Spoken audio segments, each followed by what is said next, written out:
पटना में राजीव नगर इलाके में एक पुराना पीजी पेइंग गेस्ट है, जो बाहर से देखने में तो बिल्कुल सामान्य लगता है, लेकिन उसके अंदर का सच कुछ और ही है। अंकित, जो नवादा से आया था पटना में यूपीएससी की तैयारी के लिए, उसे कहीं रहने की जगह नहीं मिल रही थी। किसी ने उसे शिवाश्रय पीजी के बारे में बताया। सस्ता था, शांत इलाका था, तो वह बिना ज्यादा सोचे वहां शिफ्ट हो गया। पीजी का मालिक मिश्रा जी एक बुजुर्ग थे, जिनकी आंखें हमेशा कुछ छुपाने की कोशिश करती सी लगती थीं। पहली रात ही अंकित को कुछ अजीब सा महसूस हुआ।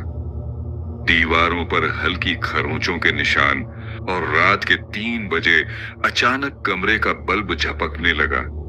तभी उसे बगल के कमरे से किसी लड़की के रोने की आवाज आई, लेकिन उस कमरे में कोई नहीं रहता था। अगले दिन अंकित ने पीजी के दूसरे लड़कों से पूछा तो सबने टाल दिया, लेकिन एक लड़का निखिल धीरे से बोला, भाई यहाँ कुछ गड़बड़ है। 1 साल पहले यहाँ एक लड़की रहती थी, प्रियंका। उसने आत्महत्या कर ली थी उसी कमरे में जहां तू रह रहा है। अंकित को यकीन नहीं हुआ, लेकिन उसी रात उसे फिर कुछ महसूस हुआ। बेड के नीचे से किसी के खिसकने की आवाज, और शीशे में अपनी परछाई के पीछे किसी और की परछाई। अचानक ही रात को कमरे का दरवाजा अपने आप खुला, और सामने वही लड़की खड़ी थी, सफेद साड़ी में, उलझे बाल और आंखें जैसे जल रही हूं। मेरा कमरा लौटा दो। डरा हुआ अंकित भागकर मिश्रा जी के पास गया। तब मिश्रा जी ने झिझकते हुए बताया, प्रियंका एक मेडिकल छात्रा थी।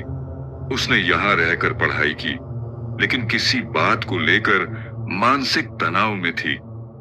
एक रात उसने पंखे से लटक कर जान दे दी। उसके बाद से वो कमरा किसी को नहीं दिया जाता था, लेकिन कुछ दिन पहले मैंने मजबूरी में तुझे दे दिया। अब अंकित को समझ आ गया था कि उसे यहाँ नहीं रुकना चाहिए।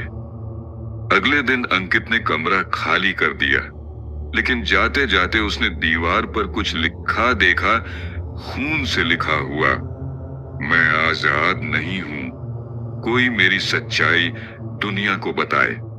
अंकित ने बाद में उस कहानी पर एक ब्लॉग लिखा, जिसमें उसने प्रियंका के मानसिक स्वास्थ्य और उस पीजी की सच्चाई का जिक्र किया। धीरे धीरे लोग जानने लगे कि कैसे एक लड़की की आत्मा आज भी न्याय की तलाश में भटक रही है।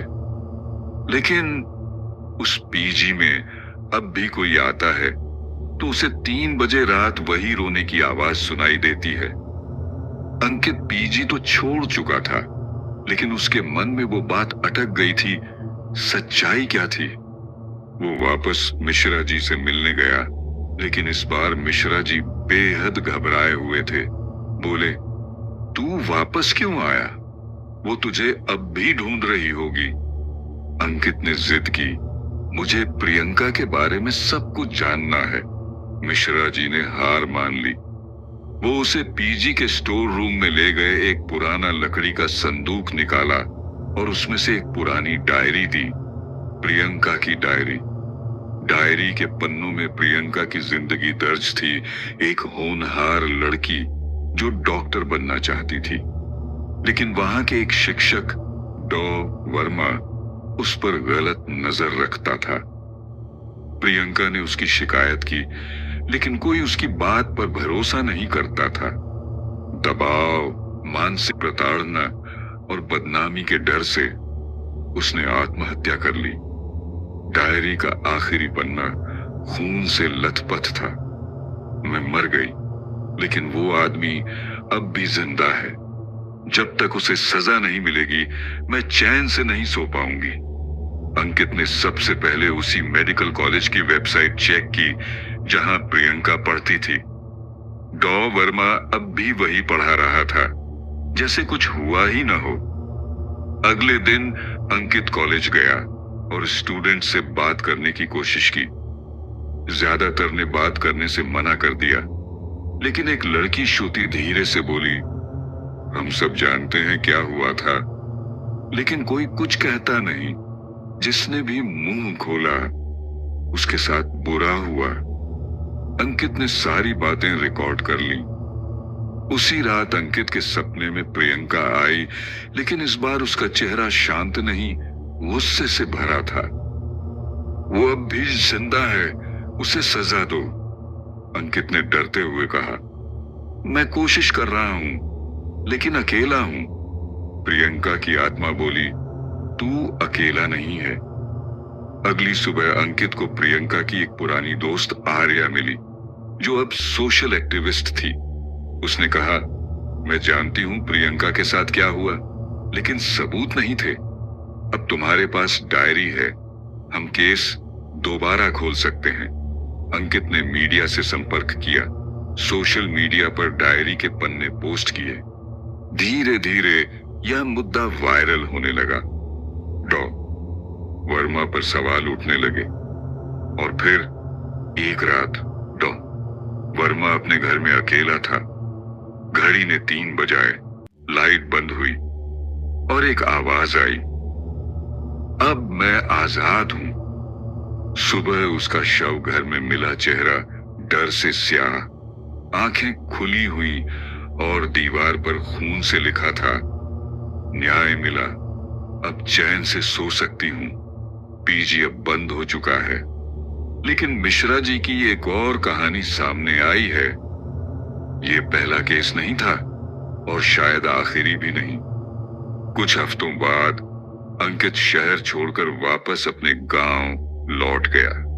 उसने सब कुछ भुला देने की कोशिश की, लेकिन एक रात उसके पास एक कोरियर आया बिना नाम का। डब्बा खोला तो उसमें एक और डायरी थी, सविता नाम की लड़की की। पहला पन्ना, मैं पीजी में प्रियंका से पहले रहती थी, लेकिन मेरी कहानी कोई नहीं जानता। अंकित की आंखें फटी रह गईं। वो समझ गया प्रियंका अकेली आत्मा नहीं थी। अंकित वापस गया, लेकिन अब पीजी पूरी तरह बंद था। मिश्रा जी का कुछ पता नहीं था, बस दरवाजे पर एक तख्ती टंगी थी। इस पीजी ने कई कहानियां निगली हैं। हर आत्मा मुक्ति नहीं पाती, कुछ अब भी इंतजार में है। अंकित धीरे धीरे पीछे मुड़ा, लेकिन एक खिड़की में एक चेहरा दिखाई दिया। नया नहीं, पर पूरी तरह अजनबी भी नहीं। वो चेहरा मुस्कुराया और गायब हो गया। पीजी अब भी वही है, किराएदार बदलते हैं पर कहानियां वहीं रह जाती हैं।